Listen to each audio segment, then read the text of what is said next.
again, everyone. And here I am back in Castle Pollard for today's video.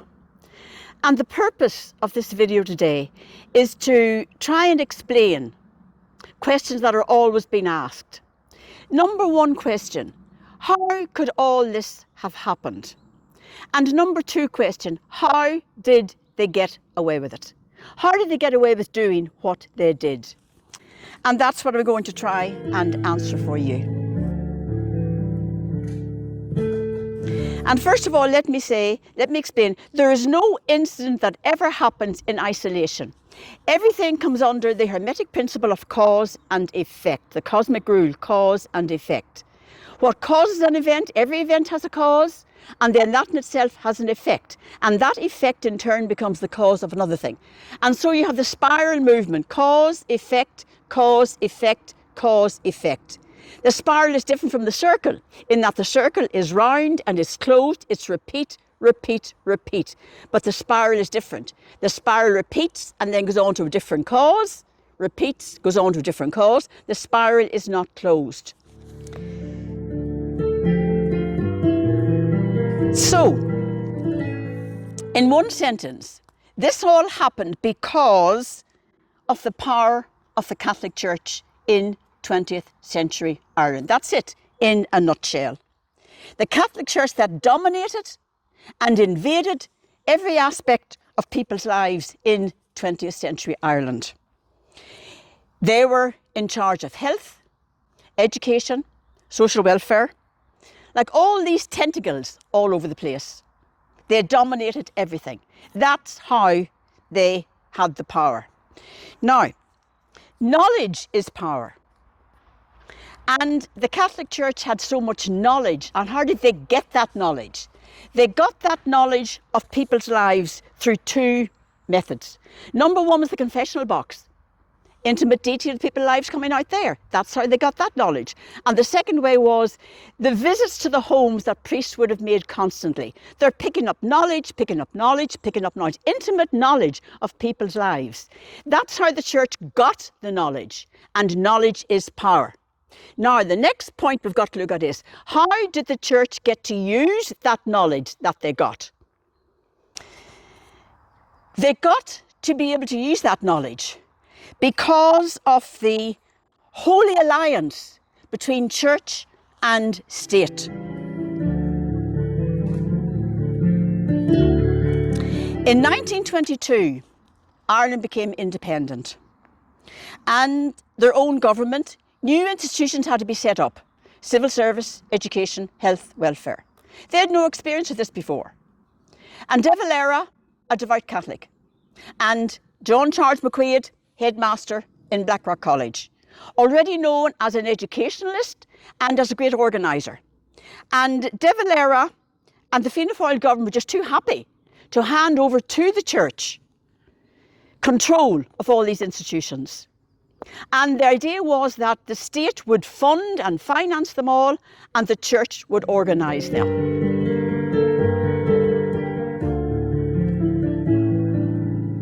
So let us come now to the 1937 Constitution, Irish Constitution. And that Constitution was largely influenced by Archbishop John Charles McQuade, Archbishop in Ireland from 1940 to 1972. And in 1937, he was headmaster in Blackrock College, regarded as the big educationalist in the country. And his fingerprints are all over that 1937 Constitution. Blackrock College, where De Valera had been a student and a teacher, and De Valera and McQuade formed this holy alliance. They both wanted Ireland to be pure and uncontaminated from outside influences. This pure Irish society. Was the country being run from Drumcondra, the Archbishop's Palace, or was it being run from the Dáil? That 1937 Constitution has indeed gone down the history books as more Catholic than Irish, simply because it's McQuade's fingerprints that are all over it. And McQuade was very convinced that the church and not the state should be involved in the private lives of individuals, in the personal bodily concerns of us all and the way in which we lived our lives. He thought that was the church's place to organise that and not the state.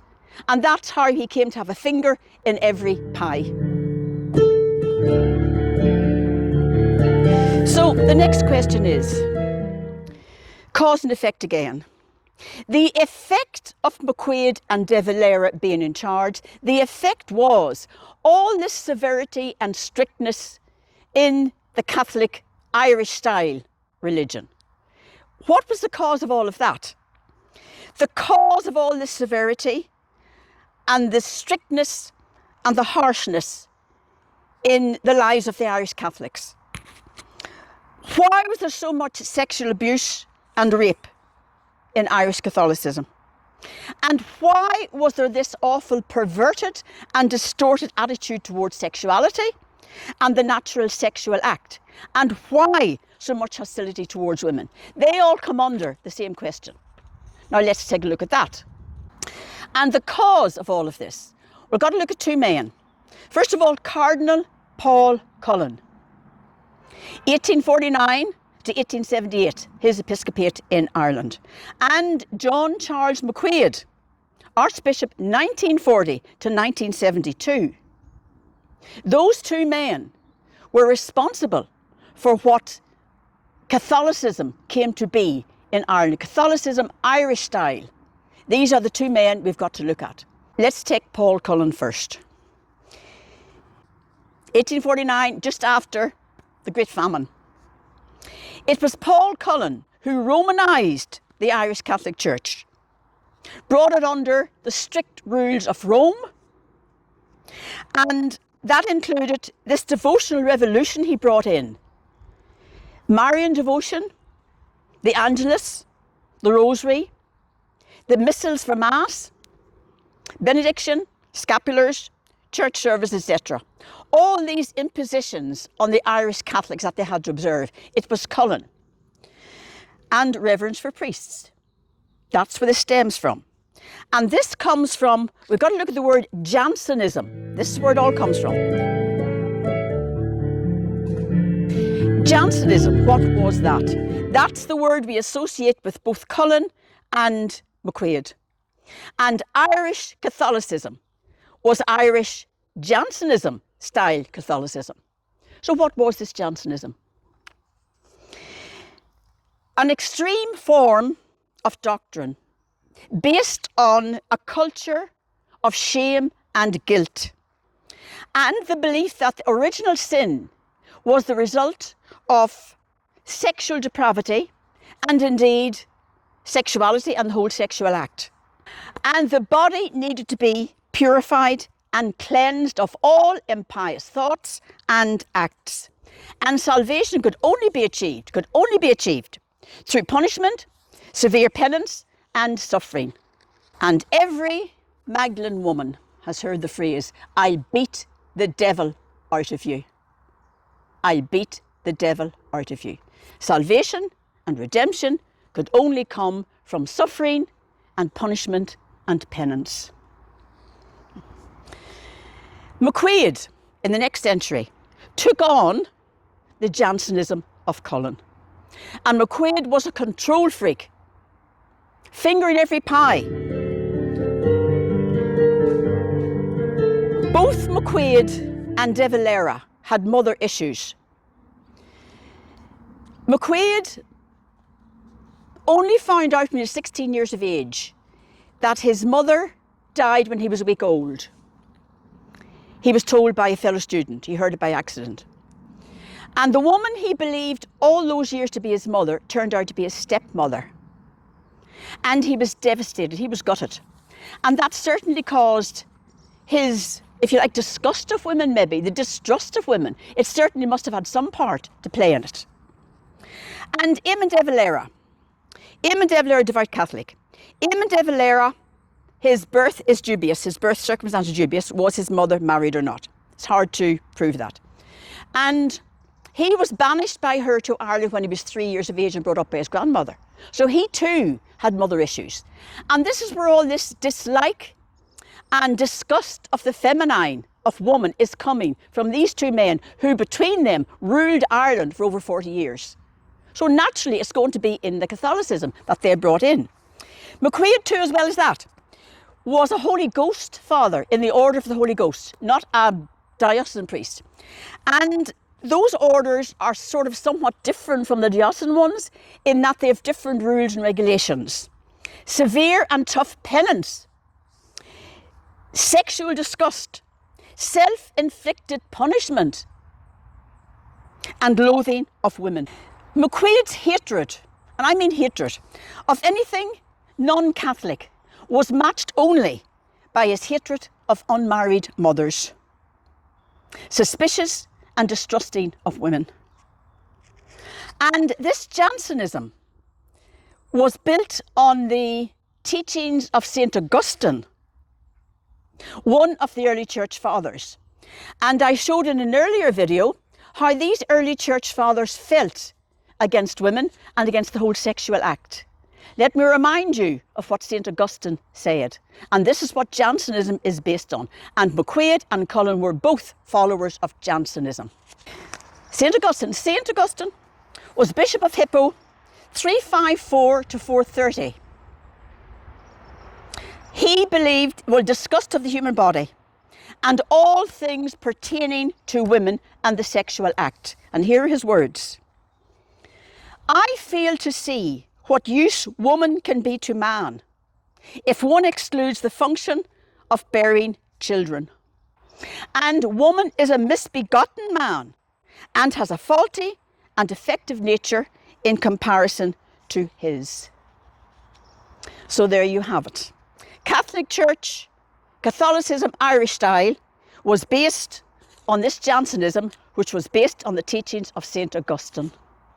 And in this Catholicism Irish style, these women were called fallen women, unmarried mothers were called fallen women, and their children were called spawn of Satan, seed of the devil. And there's the whole evidence here of the viciousness of the church against women. Again, I beat the devil out of you. And it was in the 1930s, the 40s, 50s and 60s that the Magdalene institutions flourished. And that was under McQuade's watch. It was no accident. McQuade was in charge. A finger in every pie, controlled every aspect of life in 20th century Ireland. A deliberate, vicious campaign against women.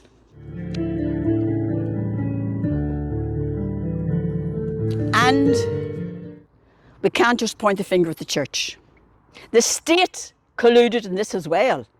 The state and the church and society, all collusion, church, state and society. And this unhealthy, distorted understanding of sexuality certainly contributed to the church's sexual abuse problems. And that rule of celibacy has certainly had a negative influence. William Butler Yeats wrote, "Too long a sacrifice can make a stone of the heart." And denying the natural basic human instincts, imposing chastity and celibacy, this made women hard and cold and callous and lacking in feeling. And it also drove men into sexual deviancy and perversion.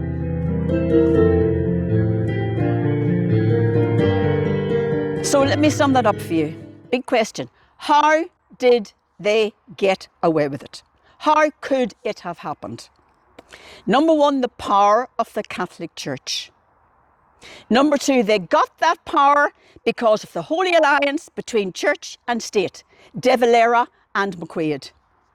And based on Jansenism, number three, Catholicism based on Jansenism, adherence to Jansenism, begun by Paul Cullen and followed through by McQuade. This all provided a unique type of Catholicism in Ireland, Catholicism Irish style. All this disgust of the natural sexual act, hatred of women, and salvation only being possible through severe punishment and penance, physical suffering and prayer, that's all coming from Jansenism, which Cullen and McQuade imposed on Irish Catholics.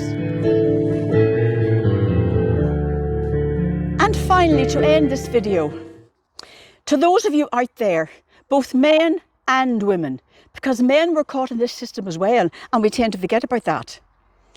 Many of you are quite possibly still carrying a lot of shame and guilt, having been made to feel that you did something wrong. But the reality is you did nothing wrong. And please try and understand that there is no guilt that you should be carrying. The guilt and the shame belong to those evil ones who are doing all these acts against you. The guilt and the shame belong to them, not to you. And maybe you are finding it very hard to get over that. And you'll never forget it, no. But to cope with it, it's very difficult. It's the way you've been taught and brought up to believe that you were the wrongdoer. But you did nothing wrong. You're a total innocent victim of this. There is advice and help available at the Christine Buckley Centre. So please, if you are still suffering from shame and guilt, then please contact the Christine Buckley Centre and get help for yourself, because life is too short to continue to carry this awful burden that has been thrust upon you through no fault of your own. And finally, it's only because of brave people like you out there who have come forward and given their story. It's only because of you that this viciousness and this evil has been allowed to be exposed. And it has to be exposed before we can heal. Thank you for listening. And until we meet again, namaste.